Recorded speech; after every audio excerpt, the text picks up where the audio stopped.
So we have one last balance exercise for you this week before we start moving into walking next week.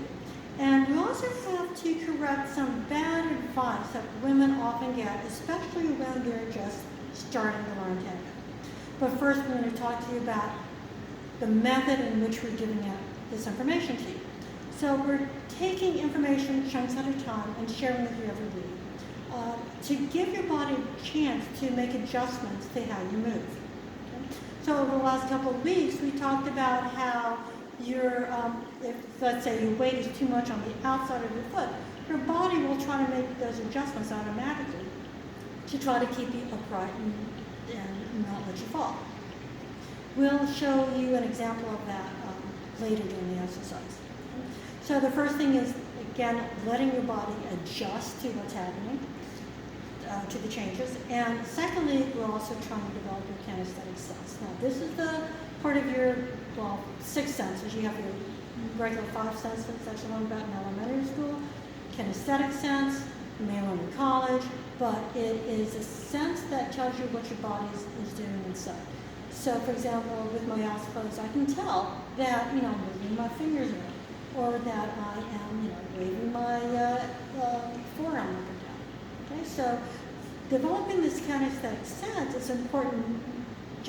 Not just so you can learn what's happening in your own body, but it helps you feel what's going on with your partner's body. And that type of communication is really, really important for tango. Okay, so let's get to the exercise. If you are sitting down watching this computer, I suggest you hit the pause button and do the exercise with me. So take your shoes off, find a place which has a flat floor, like a hard floor, like maybe the kitchen or something like that, and then we'll do the exercise together. Okay, so the pause button, I'll wait for you. Okay, all ready now? Good. So let's check ourselves. We have our natural turnout. We have our 4 points of balance on each foot, so you should feel nice and stable right now. So let's check our alignment. We have can you feel our sponginess happening underneath our tibia, where our ankle is? Okay. So we have now our ankle aligned with our knee, but if you notice, I need to make an adjustment with the rest of me. So this is going to give you an example of how the body will automatically adjust to this stuff. So my problem is that right now my head is forward of the line it's supposed to be. And that is also reflecting what's happening with my head. So when I release my head to go back onto its neck where it's supposed to go, watch what happens to my head. Okay, did you see that? I'll do it again. As I relax this, and remember, I'm not pulling my neck back, I'm relaxing it. That allows me to relax this hip. So now I have my alignment for my knee, my hip, my shoulder, and my feet. Okay, so now that we're aligned, we're going to shift our weight onto one foot. And remember, we shift our weight by going in a U, up and down, so that we maintain our 4 points of contact on our foot. And now, we're going to lift our other leg. And now here's the hard part. We're going to close our eyes.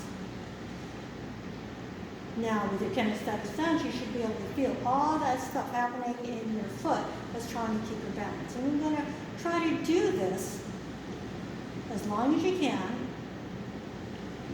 See how long you can do it. But don't do it so that you fall down. Okay? So, when you're ready, or you feel like you're going to fall down, just go ahead and switch to the other foot. Again, setting the weight up, across, and down. Lift your foot and close your eyes. Now, do not be surprised if you find that one leg is stronger than the other. That is actually quite normal. Okay, so if you want more of a challenge to this, you can put a towel on the floor or do it on the carpeting, but it's a good exercise to practice every day. And in fact, when we were just starting tango, and my husband and I would be brushing our teeth together, I'd look over and he'd be doing this. and I'd have no idea what he was doing. I thought he was just enjoying brushing his teeth or something, but it turned out he was doing this exercise. And he did this for years, every night. So it's something that you can incorporate it into your daily routine. Okay, so now let's go to the bad advice. By closing your eyes, that should tell you how important your vision is to keep your balance. And so the bad advice that a lot of women receive, especially when they're turning out, is that they can close their eyes when they dance. Well, if you close your eyes when you dance, you're going to sacrifice your balance. We've just proved that with this last exercise. So the reason that women are told to do this is to cut out the distractions. Okay? But there are other ways you can cut out the distractions. If you're dancing open, then you can keep your eye focused on this part of the man's body, the center, which really you should be doing anyway because that tells you where to go, more or less. Or it should be telling you where to go instead of his arms, for example. So follow his chest, basically, with his arms up. If you're dancing close, then what I would recommend, instead of closing your eyes, just glaze your eyes over. So you're not really focusing on anything, you just keep your eyes halfway closed, and just glaze them over. So you can still see what's going on the lower part, like maybe the floor, maybe the shoulder, so you don't lose your balance, but it helps you cut out all the distractions that maybe you have done. Okay.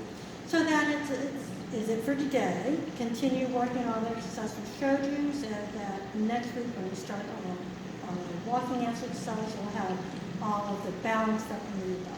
Okay? Well, thank you very much, and we'll see you next week.